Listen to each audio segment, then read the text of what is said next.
গত লেকচারে আমরা জ্যাম্প নিয়ে কথা বলেছিলাম। জ্যাম্পের সাহায্যে আমরা আমাদের কম্পিউটারকে লোকাল সার্ভার বা লোকাল হোস্ট বানিয়েছিলাম।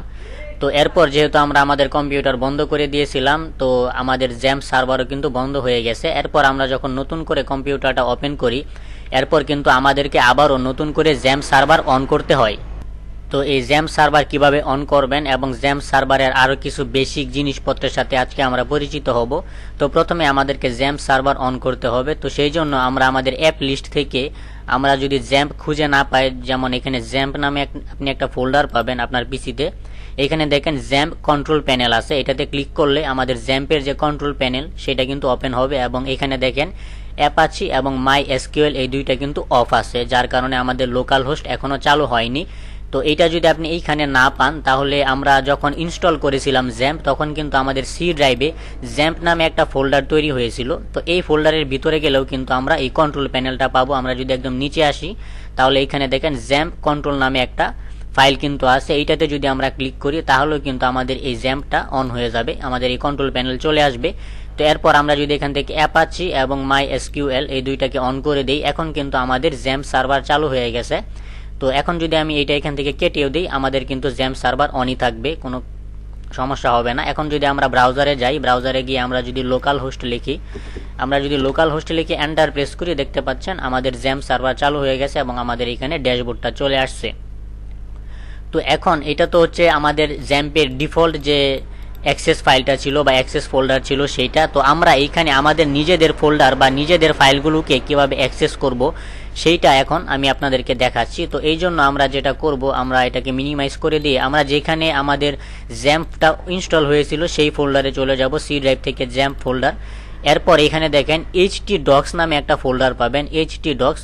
এই htdocs ফোল্ডারের ভিতরে দেখেন কিছু ফাইল আছে, এর মধ্যে একটা হচ্ছে index.php। তো index.php যারা মোটামুটি কোডিং নলেজ যাদের আছে, বেসিক ধারণা আছে কোডিং সম্পর্কে, তো তারা জানেন যে যখন আমরা কোনো একটা ফোল্ডার ব্রাউজারের মাধ্যমে হিট করি, তো ওই ফোল্ডারের মধ্যে যদি ইন্ডেক্স নামে কোনো ফাইল থাকে, সেটা হোক index.php অথবা index.html, যেটাই হোক না কেন, যদি ওই ফোল্ডারের ভিতরে ইন্ডেক্স নামে কোনো ফাইল থাকে, তাহলে ব্রাউজার সবার আগে সেই ইন্ডেক্স ফাইলটাকে এক্সিকিউট করে। তো এখন আমরা যখন এখানে শুধুমাত্র লোকাল হোস্ট লিখতেছি, আমরা যখন লোকাল হোস্ট লিখে আমরা যখন এন্টার করতেছি, তখন কিন্তু সবার আগে আমরা এখানে দেখেন ইউআরএল হিসেবে ড্যাশবোর্ড দেখতে পাচ্ছি।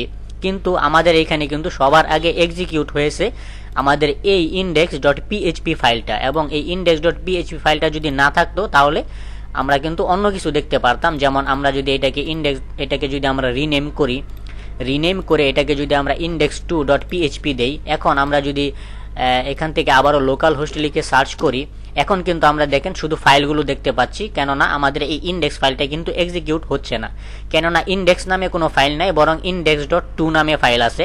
এই জন্য আমরা যখন লোকাল হোস্ট লিখে আমরা যখন ব্রাউজার দিয়ে হিট করতেছি, তখন এই ফোল্ডারে ইন্ডেক্স নামে সে কোনো ফাইল বা খুঁজে পায়নি, যার কারণে সে এইভাবে ফোল্ডারগুলো দেখাচ্ছে, যেরকমটা আমরা এইখানে দেখতে পাচ্ছি হুবহু সেরকমভাবে কিন্তু এইখানে দেখাচ্ছে। এখন আমরা যদি index2.php এটাতে ক্লিক করি, এখন কিন্তু আমাদের সেই কাঙ্ক্ষিত ড্যাশবোর্ডটা চলে আসতেছে। অর্থাৎ আমাদের ব্রাউজার যদি ইন্ডেক্স নামে কোনো ফাইল পায় কোনো ফোল্ডারের মধ্যে, তাহলে সরাসরি আগে সেই ফাইলটাকে এক্সিকিউট করে।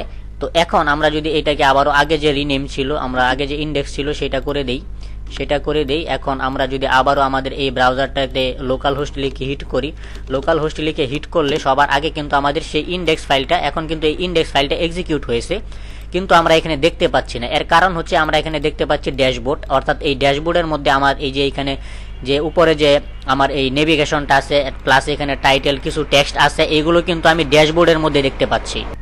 এই জিনিসগুলো কিন্তু ড্যাশবোর্ড নামে একটা ফোল্ডার আছে, সেই ফোল্ডার থেকে আসতেছে। যেমন এই যে এইখানে ড্যাশবোর্ড নামে একটা ফোল্ডার আছে, এরপর এই ড্যাশবোর্ড নামে ফোল্ডারে ঢুকলে এইখানে দেখেন ইন্ডেক্স নামে কিন্তু একটা HTML ফাইল আছে। তো ইন্ডেক্স নামের এই HTML ফাইলের ভিতরে মূলত আমার এই স্ক্রিনে যে জিনিসগুলো আছে, সেই আমার এই টেক্সট, ইমেজ, উপরে যে নেভিগেশনগুলো আছে, এই সব কিছু কিন্তু আমার এই index.html ফাইল এক্সিকিউট করার মাধ্যমে কিন্তু আমার এই পেজটা লোড হয়েছে, দেখতে পাচ্ছেন। কিন্তু আমাদের কিন্তু যখন আমরা হিট করেছি, তখন কিন্তু সরাসরি হিট হয়েছিল আমাদের এই index.php। তো এই index.php এর ভিতরে কি আছে সেটা যদি আমি আপনাদেরকে দেখাই, আমি যদি এটা এডিট করে দেখাই, তো তো এইখানে দেখেন লোকেশন হিসেবে কিন্তু ড্যাশবোর্ড দেওয়া আছে, অর্থাৎ যখন ব্রাউজার এই ইন্ডেক্স ফাইলটাতে হিট করেছে তখন কিন্তু এই লোকেশনে চলে গেছে, যেটা হেডারের মাধ্যমে এখানে এক্সিকিউট করা হয়েছে এবং লোকেশন হিসেবে দেওয়া আছে এই ড্যাশবোর্ড।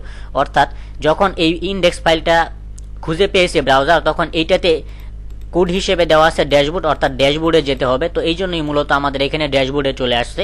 এরপর ব্রাউজার চেক করলো যে ড্যাশবোর্ড ফোল্ডারের ভিতরেও ইন্ডেক্স নামে আরেকটা ফাইল আছে। তো সেই জন্যই মূলত এই ড্যাশবোর্ড ফোল্ডারে সবার আগে সে ইন্ডেক্স ফাইলটাকে এক্সিকিউট করছে এবং এই ইন্ডেক্স ফাইলের ভিতরে যা আছে সেই অনুযায়ী সে আমাদের এই যে এখানে দেখেন ইন্ডেক্স ফাইলের ভিতরে কিন্তু এই লেখাগুলো আছে, এই লেখাগুলো সবকিছুই কিন্তু আমাদের এই যে ড্যাশবোর্ডে যা দেখতে পাচ্ছি এগুলোই মূলত আমাদের এই index.html ফাইলের ভিতরে ছিল, যার কারণে এইটা এখানে এক্সিকিউট হয়েছে। অর্থাৎ আমরা দেখতে পাচ্ছি যখন আমরা লোকাল হোস্ট লিখে আমরা যখন যখন ব্রাউজারে হিট করতেছি তো সবার আগে আমাদের দেখেন এই ফোল্ডারটা এক্সিকিউট হচ্ছে, এই যে htdocs ফোল্ডারের ভিতরে দেখেন যত ফাইল আছে সবগুলোই কিন্তু আমরা অ্যাক্সেস করতে পারতেছি আমরা এই ব্রাউজার দিয়ে। তো অর্থাৎ আমরা যখন নতুন একটা ওয়েবসাইট তৈরি করতে যাব তখন আমাদের সেই ওয়েবসাইটের যাবতীয় ফাইল আমাদের এই htdocs ফোল্ডারের ভিতরেই রাখতে হবে, তাহলেই আমরা এই লোকাল সার্ভারের মাধ্যমে আমরা আমাদের ওয়েবসাইটের ফাইলগুলো অ্যাক্সেস করতে পারবো।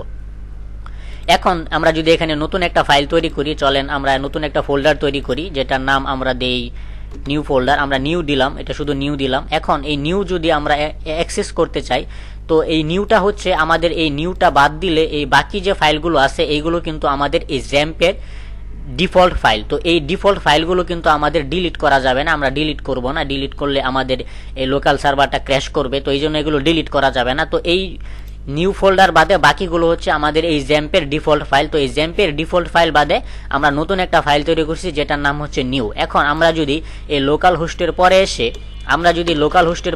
আমরা যদি এন্টার চাপ না দিয়ে আমরা যদি একটা স্ল্যাশ দেই, যেমন লোকাল হোস্ট লেখার পর আমরা যদি স্ল্যাশ দিয়ে আমরা এইখানে যে ফোল্ডারের নামটা লিখেছি সেই ফোল্ডারের নামটা যদি এখানে লিখি যেভাবে হুবহু, এরপর আমরা যদি এন্টার প্রেস করি দেখতে পাচ্ছেন ইন্ডেক্স অফ নিউ, অর্থাৎ আমার এই ফাইলটা কিন্তু খুঁজে পাইছে, অর্থাৎ এই নিউ ফোল্ডারের ভিতরে কিন্তু এখন সে ঢুকে গেছে। এখন এই নিউ ফোল্ডারের ভিতরে আমি যদি আমি এই ফেভিকনটা কপি করে নিয়ে আমি যদি এই নিউ ফোল্ডারের ভিতরে রাখি, এখন আমি যদি এই পেজটাকে আবারও রিলোড দেই দেখতে পাচ্ছেন এই favicon.icon এই আমার এই ফাইলটা কিন্তু এখানে চলে আসছে।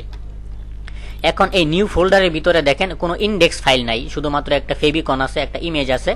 তো ইন্ডেক্স ফাইল নাই, সেই জন্য কিন্তু আমার এখানে ফাইলটা এইভাবে আসছে। এখন আমি যদি এই ফেভিকনটা কেটে দেই, এখান থেকে কেটে দেই এবং আমি এই যে ইন্ডেক্স ফাইলটা ছিল index.php এইটাকে যদি আমি কপি করে এইখানে নিয়ে আসি এবং এইটাকে আমি যদি এখন এডিট করে চলেন এখানে কি দেওয়া যায়, আমরা এটা পুরো অংশটুকু কেটে দেই, একটা ইকো করি জাস্ট আমি দেখানোর জন্য, এই লেখাটুকু কেটে দিলাম।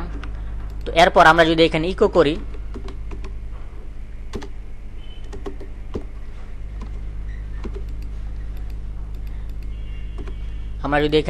হ্যালো ওয়ার্ল্ড,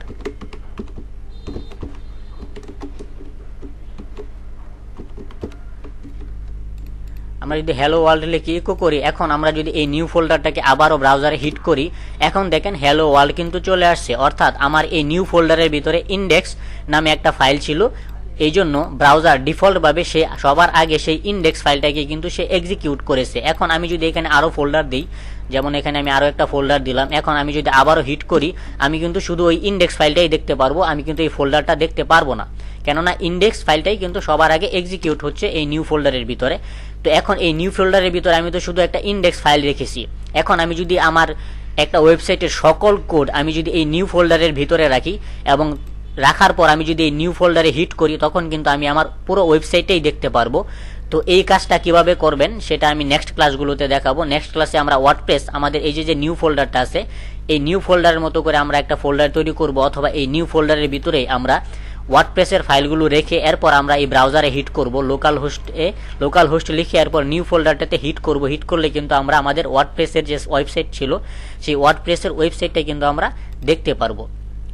অর্থাৎ আমরা যখন লোকাল সার্ভারে বা লোকাল হোস্টে আমরা যখন নতুন কোনো একটা ওয়েবসাইট নিয়ে কাজ করব, তখন আমাদের এই htdocs এই ফোল্ডারের ভিতরেই কিন্তু কাজ করতে হবে এবং ওয়েবসাইটের যাবতীয় ফাইলগুলো আমাদের এই htdocs ফোল্ডারের ভিতরেই রাখতে হবে। তো এখন এখানে যেহেতু জ্যাম্পের ডিফল্ট কিছু ফাইল আছে, তো সেই জন্য আমরা যেটা করব, আমরা এই নিউ যেটা ছিল এটা ডিলিট করে দিলাম। এরপর এই বাকি যেগুলো আছে এগুলো হচ্ছে আমাদের এই জ্যাম্পের ডিফল্ট ফাইল, এগুলো ডিলিট করা যাবে না। তো এই জন্য আমরা এটা কি করব, সবগুলো একসাথে সিলেক্ট করে মাউসের রাইট বাটন থেকে আমরা প্রপার্টিসে যাব। এরপর এখানে দেখেন হিডেন নামে একটা ঘর পাবেন, এটাতে টিক মার্ক দিবেন। টিক মার্ক দিয়ে যখন অ্যাপ্লাই দিবেন, এরপর এখান থেকে আমরা apply change to the selected item sub folder and file, আমরা এই নিচের অপশনটা সিলেক্ট করে ওকে দিব। ওকে দেওয়ার পর আমরা এখান থেকে জাস্ট ওকে করে দিব। দেখতে পাচ্ছেন এখন কিন্তু আমাদের এই htdoc-এ আমরা যদি যাই, htdoc-এ আমরা যদি যাই, এখানে কিন্তু কোনো ফাইল দেখা যাচ্ছে না। আমরা এই ফাইলগুলো হাইড করে দিয়েছি যাতে করে ভুলবশত আমাদের এই ফাইলগুলো ডিলিট হয়ে না যায়। এখন আমরা যদি এই ফাইলগুলো আবারও দেখতে চাই, তাহলে উপরে এখানে ভিউ থেকে আমরা যদি হিডেন আইটেমস এটা যদি টিক মার্ক দেই, তাহলে কিন্তু আমরা আমাদের এই ফাইলগুলো দেখতে পারবো যেগুলো হাইড হয়েছিল। তো এইগুলো আমরা হাইড করে রেখেছি এই জন্য, কেননা আমরা যেহেতু লোকাল হোস্ট দিয়ে ব্রাউজারে হিট করলে আমাদের এই htdoc ফোল্ডারটা হিট হয় এবং এইখানে যাবতীয় কোড থাকলে আমরা সেই কোডগুলো এক্সিকিউট করতে পারবো। তো এই জন্য এই ফাইলগুলো যেন ডিলিট হয়ে না যায়, আমরা অন্যান্য ফাইল ডিলিট করতে যে এই ফাইলগুলো যেন ভুলবশত ডিলিট করে না ফেলি, সেই জন্যই মূলত আমি এগুলো হাইড করে দিয়েছি। তো আমি আবার ওই টিক মার্কটা উঠিয়ে দিলে আমার দেখেন এগুলো কিন্তু চলে গেছে, এগুলো কিন্তু এখানে হাইড অবস্থায় আছে। এখন আমি যদি এখানে নতুন কোনো একটা ফোল্ডার নিয়ে কাজ করি, যেমন আমি যদি এখানে আবারও নিউ নেই এবং এখানে আমি নিউ নেওয়ার পর এখানে দেখেন নিউ নিছি, নিউ নেওয়ার পর এখন যদি আমি আবার এটাকে হিট করে, দেখতে পাচ্ছেন আমার এই ডিরেক্টরিটা কিন্তু অ্যাক্সেস করা যাচ্ছে।